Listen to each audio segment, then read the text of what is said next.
नमस्ते दोस्तों, मैं मनीषा रोहिला स्वागत करती हूँ आप सभी का अपने YouTube चैनल पर।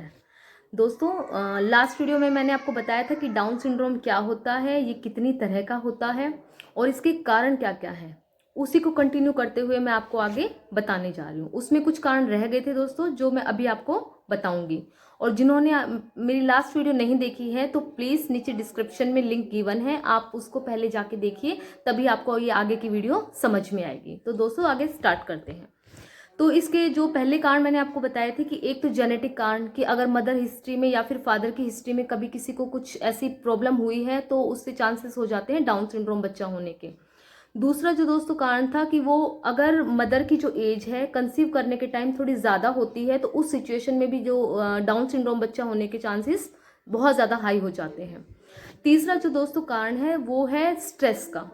अगर मदर कंसीव करने के टाइम पे पूरा अपने प्रेगनेंसी टाइम में बहुत ज़्यादा स्ट्रेस फील करती है, नॉर्मल फील नहीं करती है, हर टाइम दिमाग में कुछ ना कुछ गलत तरह की या अजीब तरह की चीज़ें चलती रहती हैं, उसको अच्छा फील नहीं होता है, तो उस सिचुएशन में भी क्या है, एबनॉर्मल बच्चा होने के चांसेस बढ़ जाते हैं।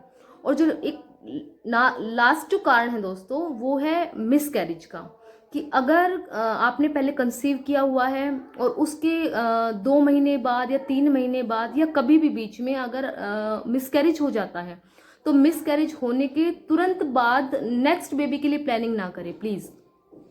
अगर उसमें गैप नहीं हुआ तो उस टाइम, क्योंकि जो ओवरी में क्या होता है कि वो उस तरह से प्रिपेयर नहीं हो पाती है नेक्स्ट बच्चे के लिए, तो अगर जो जिस चीज़ में बच्चा ग्रो करने वाला है वही चीज़ उस चीज़ के लिए तैयार नहीं है तो उस सिचुएशन में भी क्या होता है कि एबनॉर्मलिटी के चांसेस बढ़ जाते हैं। तो ये रीज़न है दोस्तों कुछ जिससे डाउन सिंड्रोम या फिर और किसी भी तरह की एबनॉर्मलिटी बच्चों में आ जाती है। तो अब हम नेक्स्ट देखते हैं कि क्या क्या साइन और क्या क्या सिम्टम्स होते हैं कि अगर आपके पास डाउन सिंड्रोम बेबी हो गया है तो कैसे पता चलेगा कि आपको डाउन सिंड्रोम बेबी हो गया है। तो उसमें क्या होता है कि जो आपकी स्क्रीन पे गिवन है, सबसे पहले क्या होता है कि जो उसकी मानसिक जो उसका संतुलन है, मेंटल जो कहते हैं रिटार्डेशन होता है, उससे जो दिमाग का जो नॉर्मल बच्चों की तरह जो प्रोसेस होता है वो उसका नहीं हो पाता है। दूसरा जो उनकी हथेलियाँ होती है वो हथेलियाँ थोड़ी सी मोटी या जो एक तरह से ये कह सकते हैं ठूठ टाइप की रहती हैं, मतलब छोटी छोटी उंगलियां रहती हैं और जो हथेली होती है वो थोड़ी सी बड़ी होती हैं। या फिर जो उंगलियों के जो ये पोरवे रहते हैं, किसी किसी बच्चे जो डाउन सिंड्रोम है उनके मिलेंगे। और उनके जो हाथों की जो ये रेखा है ये डायरेक्ट एक सीधी एक रेखा होगी, बाकी के जो हिस्से हैं वो आपके बिल्कुल खाली रहेंगे।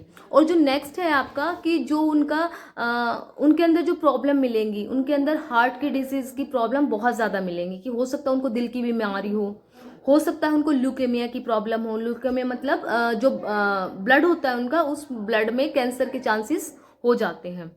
और उनके अंदर मसल पेन, मतलब उनकी जो मसल्स में उनको हर टाइम मतलब थके थके से फील होते हैं। और उनके अंदर थायराइड की प्रॉब्लम मिल सकती है आपको। और एक जो सबसे मेजर प्रॉब्लम होती है उनके अंदर इम्यूनिटी पावर की, कि जैसे ही गर्मी का सीज़न बढ़ गया है तो उस टाइम पे उनको कुछ मतलब बॉडी में कुछ अलग तरह से चेंजेस, बच्चा बीमार तुरंत हो जाता है, या गर्मी से सर्दी के मौसम में कन्वर्ट हुआ है तो उस टाइम पे भी उनके क्या बीमारी के चांसेस बहुत ज़्यादा बढ़ जाते हैं। मतलब हर तरह के वो टेम्परेचर को वो बच्चे सहन नहीं कर पाते तो और तुरंत बीमार हो जाते हैं। और अगर बच्चा एक बार बीमार हो जाता है तो उनका ठीक होने के मतलब ठीक होने के टाइम जो होता है वो थोड़ा सा ज़्यादा हो जाता है नॉर्मल बच्चों के मुकाबले में, क्योंकि जैसे नॉर्मल बच्चे विद इन 1 वीक या 10 डेज में पूरा ठीक हो जाते हैं, वो थोड़ा सा एक्स्ट्रा टाइम ले लेते हैं। उन बच्चों का जो सर होता है वो छोटा सर होता है, और जो नाक होती है उनकी छोटी शेप में होती है, बहुत छोटी नाक होती है, और जो उनकी जीभ होती है वो थोड़ी मोटे टाइप की होती है, मतलब जितनी हम सबकी होती है उनके मुकाबले थोड़ा सा मोटा, मतलब उन इस वजह से वो थोड़ा सा बोलने में भी डिले करते हैं, थोड़ा सा लेट करते हैं। उनकी जो आंखें होती है वो स्लैंटिंग टाइप की होती है, मतलब जैसे हमारी आंखें ऐसे नॉर्मल होती है, उनकी थोड़ा सा ऊपर की शेप में होती है। और तीसरा क्या होता है, उनके जो कान होते हैं वो भी थोड़े से छोटे छोटे कान होते हैं, और जो उनके हाथ होते हैं वो हाथ भी थोड़े छोटे छोटे होते हैं।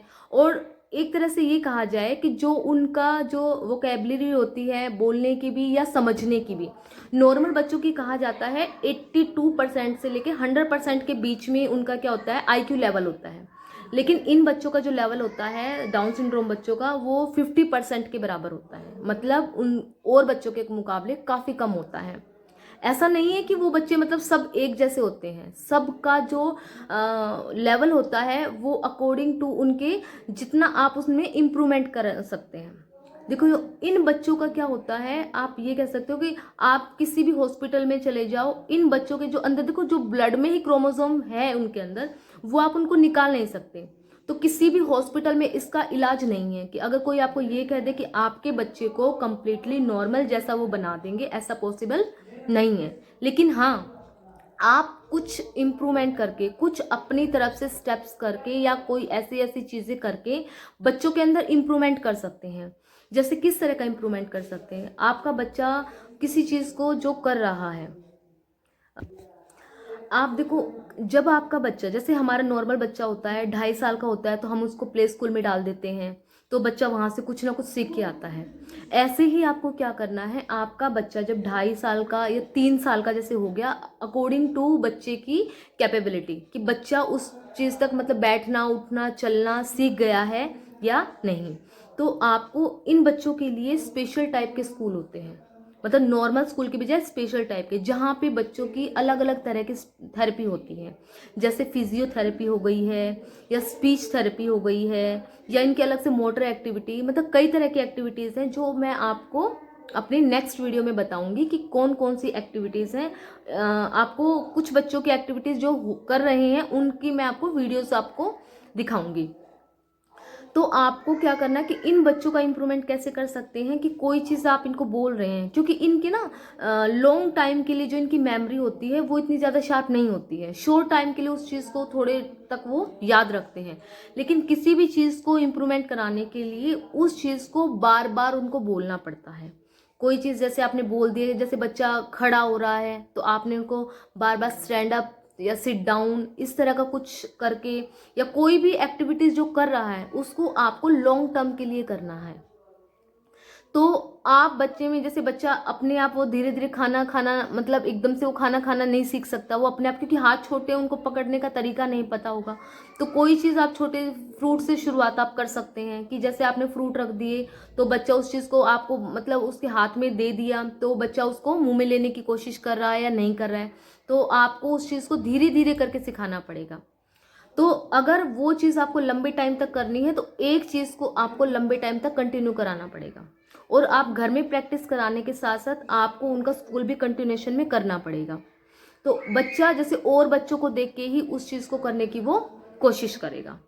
तो ये चीज़ थी दोस्तों कि जब आप डाउन सिंड्रोम बेबी को अपने घर में आप उनकी प्रैक्टिस किस तरह से करा सकते हैं। कोई चीज़ है और बच्चों के साथ बैठ के खेलने लग जाए, बॉल से आप खेल सकते हो, या सर्कल वाला गेम आता है उसको डालने का। तो धीरे धीरे बच्चा कोई वर्ड अगर बच्चा बोल रहा है, एक वर्ड बोल रहा है, तो आप उस वर्ड को दोबारा से रिपीट करा सकते हो, स्पेसिफिक पे जोर देके कि ये वर्ड आपने ऐसे बोलना है। तो बच्चा धीरे धीरे धीरे धीरे उस चीज़ को करता रहेगा। लेकिन उसका स्कूल में जाना दोस्तों बिल्कुल नहीं छुड़वाना है, वो स्कूल में कंटिन्यूटी में जाता रहेगा तो बच्चा उस तरह से वो सीखेगा। आप अपने साथ उस बच्चे को घर में आस पड़ोस में उसको घुमा सकते हो, सिर्फ घर में कैद करके नहीं रखना है, क्योंकि फिर बच्चा उसी एनवायरनमेंट में रहेगा, वो बाहर सबको फेस करते हुए डरने लग जाएगा। तो आपको धीरे धीरे उसकी एक्टिविटीज़ को जैसे वो करता रहे उसको आगे कंटिन्यूटी में करना है, और जो उसके टीचर्स आपको थोड़ा बहुत गाइड करें उसके हिसाब से भी आप लोग अपना कर सकते हो। तो ये था दोस्तों डाउन सिंड्रोम के बारे में, कि बच्चा हो गया है तो आपने क्या करना है। और दोस्तों क्या चीज़ है कि आपको अगर आप कंसीव कर चुके हैं, अगर आपने ये जानना है कि आपका बच्चा नॉर्मल है या फिर स्पेशल है, तो इस चीज़ के लिए भी बहुत सारे टेस्ट होते हैं। देखो 2 तरीके होते हैं लाइफ को जीने के। जैसे सबसे पहले अगर आप कंसीव करते हो तो कुछ लोग ये मान के सोच लेते हैं कि बच्चे भगवान की देन है, जैसे होंगे ठीक है, हो जाएंगे, होने का। ये बच्चे ऐसे होते हैं, कुछ ऐसे होते हैं जो कि मदर के पेट में ही ख़त्म हो जाते हैं, कुछ ऐसे होते हैं इस चीज़ को लेके दुनिया में आते हैं, फिर आप उनकी बीमारी पे उनको पालने में खर्च करते हो, और इस तरह से उनकी ज़िंदगी चलती रहती है। या फिर एक दूसरा तरीका होता है कि अगर आपने जानना है कि आप स्टार्टिंग से ही केयर करने लग जाओ कि आपका बच्चा कैसा है, आपको पता होना चाहिए। तो दोस्तों आप स्टार्टिंग के 3 मंथ में, 1 से 3 मंथ के बीच में टेस्ट होते हैं, वो टेस्ट आपको डॉक्टर रिकमेंड करते हैं कि आपने वो टेस्ट कराने हैं। तो जो टेस्ट होते हैं, एक जो सबसे पहले जो टेस्ट होता है दोस्तों वो होता है एंटी स्कैन। ये एक तरह की सोनोग्राफी होती है जिसमें ये पता चल जाता है कि आपका बच्चा नॉर्मल है या नहीं है। उसके बाद दोस्तों एक आपका टेस्ट होता है डबल मार्कर, जिसमें मदर के ब्लड को लिया जाता है सैंपल के तौर पर और उससे चेक किया जाता है कि आपका बच्चा कैसा है। और आज के टाइम पे एक NIPT टेस्ट और चल रहा है, उस टेस्ट के ज़रिए भी मदर के ब्लड से ही सैंपल लिया जाता है और उसमें आपका पता चल जाता है, मतलब 99.9% तक उसमें पता चल जाता है कि आपका जो बच्चा है वो नॉर्मल है या फिर स्पेशल चाइल्ड है। और उसके बाद दोस्तों 4 से 5th मंथ के बीच में क्वाड मार्कर एक टेस्ट होता है, जिसको ट्रिपल मार्कर भी टेस्ट बोलते हैं, क्वाड मार्कर। और उसमें दोस्तों ये पता चल जाता है कि आपका बच्चा 92% केस तक, मतलब ये पता चल जाता है कि आपका बच्चा नॉर्मल है या फिर स्पेशल चाइल्ड है। वैसे स्टार्टिंग के 3 मंथ में दोस्तों डायरेक्ट बेबी के टिश्यू से पानी निकाल कर भी आपकी नॉर्मलिटी और अबनॉर्मलिटी को पता किया जा सकता है, लेकिन वो टेस्ट थोड़ा सा रिस्की होता है। तो आप जब भी कंसीव करें अपने डॉक्टर से सलाह ज़रूर लें। डॉक्टर जैसे आपको बताए आपको वैसे ही करना है, तभी आप पता कर पाएंगे कि आपका बेबी नॉर्मल है या फिर स्पेशल चाइल्ड है। दोस्तों आज की मेरी वीडियो में इतना ही। आगे मैं आपको कुछ स्पेशल इनकी एक्टिविटीज़ वगैरह की वीडियो भी आपके सामने डालूंगी अपनी यूट्यूब चैनल पे। तो अगर आपने मेरे यूट्यूब चैनल को सब्सक्राइब नहीं किया है तो प्लीज़ जल्दी से जाके सब्सक्राइब कर दीजिए। लाइक और शेयर करना प्लीज़ ना भूलें। बहुत बहुत आपका धन्यवाद।